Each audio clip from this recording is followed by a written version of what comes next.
तौते त्वं युवामित्यं अहम आवां वयम्। अच्छा ये देखिए, प्रथम पुरुष में सह ये पुल्लिंग है, तो सा स्त्रीलिंग है और तत् वह नपुंसकलिंग है। तो सह, सा और तत् तीनों का अर्थ है वह।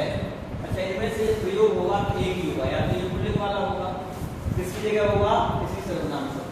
बालकः पठति, बालकः पठति, और पूछा कहाँ पठति, कौन पढ़ता है, बोले सह पठति, सह। ये जो सह आएगा तो बालक के स्थान पर है। या राम है, किसी का नाम रामः पठति, राम पढ़ता है, कौन पढ़ता है, तो राम। राम ये संज्ञा शब्द है, उसके स्थान पर जो आया सह ये सर्वनाम शब्द है। ठीक है। लता पठति, सा पठति, लड़की है तो सा नहीं आएगा। ठीक है। तो इसके साथ क्या क्रिया होगी, पठति, क्या होगी, पठति। लता पठति, सा पठति, रामा पठति, सह पठति। ठीक है। अब देखिए क्रिया की पठति जो है प्रथम पुरुष एक वचन की प्रयोग होती है। अच्छा तत् माने वह निर्जीव वस्तु नपुंसकलिंग के लिए। पुस्तकम पठति, पुस्तक तो पढ़ नहीं सकती, तत् पठति हो सकता है, नहीं होता। तत् अस्ति वह है। ठीक है। अब तौ, तौ के साथ क्या होगा, बालकौ पठता, या तो बनेगा बालकौ पठता, या फिर तौ पठता, क्या बनेगा, बालकौ।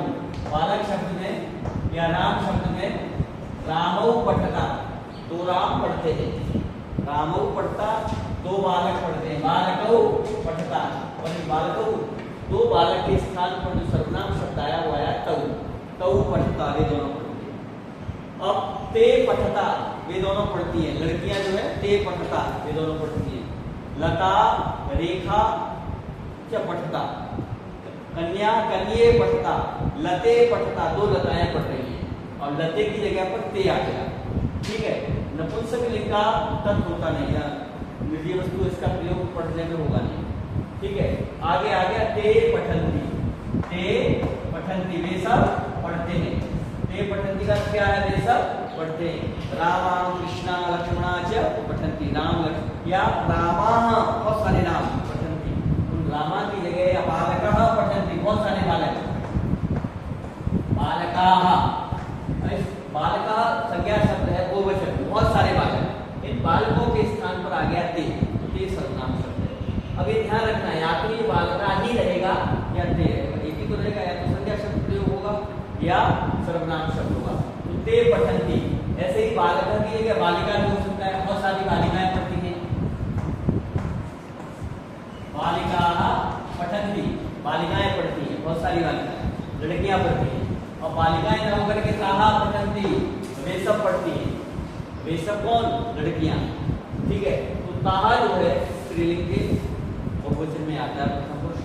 ठीक है। पठति पठतः पठन्ति, क्रियापद भी तीन हो गए। अब ये पठति पठतः पठन्ति, अब ये ध्यान रखना है इनमें से जो प्रयोग होगा या तो पुल्लिंग वाला होगा या स्त्रीलिंग का होगा, प्रयोग एक ही होगा, या तो संज्ञा शब्द होगा या सर्वनाम शब्द, संज्ञा शब्द होगा या सर्वनाम शब्द होगा।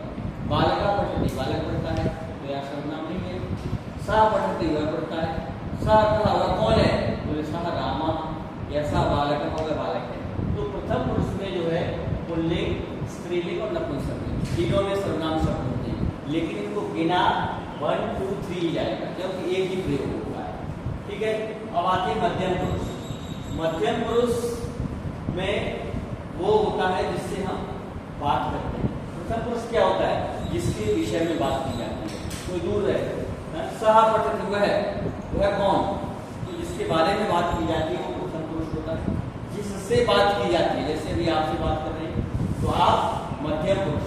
अच्छा बात किससे की जाएगी, पुल्लिंग से, स्त्रीलिंग से, नपुंसक से बात हो सकती है, पुस्तक से, पत्र से, फल से बात नहीं हो सकती। तो यहाँ पर नपुंसकलिंग प्रयोग नहीं होता उत्तम और मध्यम में। तो जिससे बात की जाती है वो मध्यम पुरुष, और जो बोलता है, वक्ता होता है, बोलने वाला होता है, वो उत्तम पुरुष होता है। क्या होता है, उत्तम पुरुष। तो जैसे मैं बोल रहा हूँ अहम, मैं बोला अहम वदामि, मैं बोलता हूँ, किससे, त्वम, तुमसे, या तुम दोनों, युवाम, अहम वदामि युवाम, मैं तुम दोनों को बोलता हूँ, या अहम वदामि, मैं बोलता हूँ, यूयम, तुम सब। तो बोलने वाला जिससे बात करता है वो मध्यम पुरुष होता है। समझ में आ गया, मध्यम पुरुष कौन होता है, वक्ता जिससे बात करता है। समझ में आ गया? यदि वो जिससे बात करता है वो एक है, एक वचन, दो है तो द्विवचन, और दो से अधिक है तो बहुवचन। अच्छा, बात करने वाला पुल्लिंग है, स्त्रीलिंग होगा तो कौन सी क्या शब्द आएगा? त्वम। उसके लिए स्त्रीलिंग में भी त्वम, युवा, यूयम। त्वम पठसि, त्वम के साथ क्या आएगा? त्वम पठसि, तुम पढ़ते हो। अच्छा, लड़की है तो क्या होगा? त्वम पठसि, तुम पढ़ती हो। तुम पढ़ते हो या तुम पढ़ती हो, दोनों में त्वम पठसि। अच्छा, पता कैसे लगेगा लड़का है? वो ऊपर से जो प्रसंग चला आ रहा, जो हम पढ़ते आ रहे ऊपर से प्रसंग के अनुसार स्त्रीलिंग पुल्लिंग का हमें वो ज्ञान होता है। युवाम पठतः, युवाम के साथ क्या आएगा? पठसि पठतः, युवाम पठतः, तुम दोनों पढ़ते हो या तुम दोनों पढ़ती हो। और यूयम पठतः, तुम सब पढ़ते हो या तुम सब पढ़ती हो। ठीक है, मैं पढ़ता हूं तो अहम पठामि, अहम के साथ क्या होगा? अहम पठामि, मैं पढ़ता हूं। हम दोनों पढ़ते हैं तो आवाम पठावः, हम दोनों पढ़ते हैं। पुल्लिंग हो सकते हैं, स्त्रीलिंग हो सकते हैं। हम सब पढ़ते हैं, वयम पठामः, हम सब पढ़ते हैं। ठीक है, अब यहां देखिए, पठसा तौ ते पुल्लिंग के, या नपुंसकलिंग का प्रयोग हुआ तो सा ते ताहा, वो सॉरी स्त्रीलिंग में, और नपुंसक में होगा तत् ते तानि। मध्यम पुरुष में त्वम, युवाम, यूयम, अहम, आवाम, वयम। पठति पठता, पठन्ति, पठसि पठता, पठत, पठामि, पठावः, पठामः। कितने क्रियापद हो गए? 9। और कर्ता पद कितने थे? सर्वनाम शब्द कितने थे? 9। कुछ लोग इनको 3 काउंट करते हैं, 3, 3, 6, 3, 9। पहले प्रथम पुरुष में 9 गए नहीं, लेकिन प्रथम पुरुष के तीनों में से एक ही काउंट करना। तो ये 9 ही क्रियापद हो गए, और 9 ही 9 क्रियापद हो गए, नहीं हुए? पठति पठता, पठन्ति 3, पठसि पठता, पठत 3, 6, और पठामि पठावा पठावा 9 क्रियापद हो गए, 9 ही सर्वनाम शब्द। तो इन क्रियापदों को कर्ता के साथ मैच करना। कैसे करना है? अनुवाद का पहला नियम, एक्टिव वॉइस, कर्तृवाची। ठीक है, कर्तृवाची में जो है कर्ता में प्रथमा व्यक्ति का प्रयोग होता है। कर्ता में कौन सी व्यक्ति होती है? प्रथमा। शब्द को पढ़ते हैं ना, बालक, बालक, बालक, बालक, बालक, बालक, तो प्रथमा व्यक्ति जो होती है वो कर्ता कारक होती है। कौन सा कारक होती है? कर्ता। तो कर्ता में हमेशा प्रथमा व्यक्ति का प्रयोग होता है, और कर्म में द्वितीय व्यक्ति का प्रयोग होता है। कर्म में कौन सी व्यक्ति होती है? द्वितीया। कर्मणि द्वितीया, कर्म में हमेशा द्वितीय व्यक्ति का प्रयोग होता है। और क्रिया कर्ता के अनुसार प्रयोग होती है। क्रिया किसके अनुसार प्रयोग होती है? कर्ता के अनुसार। ये देखिए, यहाँ पठति पठता पठन्ति लिखा हुआ। मान लीजिए सबसे पहले हमें ये देखना होगा वाक्य का काल क्या है, वाक्य किस लकार में, प्रेजेंट टेंस में है, फ्यूचर टेंस में है, या पास्ट टेंस में है। हाँ, लट लकार है, लट लकार को क्या बोलते हैं? कौन सा लकार होता है? लट लकार, हाँ, प्रेजेंट टेंस। और भूतकाल को कौन सा लकार कहते हैं? Past tense.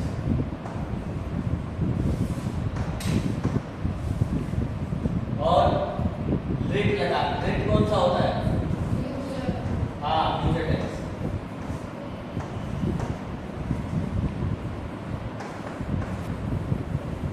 फ्यूचर टेंस ये तो सिंपल है, आप पढ़ते आ रहे। इसके अलावा 2 लकार आपके सिलेबस में और हैं, लोट और रिलेट। लोट चाहिए अर्थ में। अच्छा, ये सब है, इसमें भी 9 ही क्रियाएं होती हैं, इसमें भी 9 होती हैं, और इसमें भी 9। मान लीजिए ये क्रिया प्रेजेंट टेंस की है, पठन्ति पढ़ती। ये होता है कि उन सबने किताबें पढ़ी, तो फिर यहाँ अपठत, अपठता, अपठन पास्ट टेंस की क्रिया आ जाएगी, लेकिन आएगी उसी पुरुष उसी वचन। जैसे देखिए, वह पुस्तक पढ़ता है, वह पुस्तक पढ़ता है। क्या बनेगा? सबसे पहले देखिए, सेंटेंस जो हमारा प्रेजेंट टेंस में पढ़ता है, तो वह की संस्कृत क्या है? सह। क्या होगा? सह। पुस्तक, पुस्तकम, कर्म में दिया, सह पुस्तकम। और कर्ता प्रथम पुरुष एक वचन का है, तो क्रिया भी हमें प्रथम पुरुष एक वचन की लगाना है। पुस्तकं पठति। यही मान लो उसने पुस्तक पढ़ी, यही ये दिमाग हो जाता है कि उसने पुस्तक पढ़ी, उसने पुस्तक पढ़ी। अब यहाँ क्रिया जो है पास्ट टेंस की है, पढ़ी, ठीक है। तो क्या होगा, सह, क्या बोल बना होगा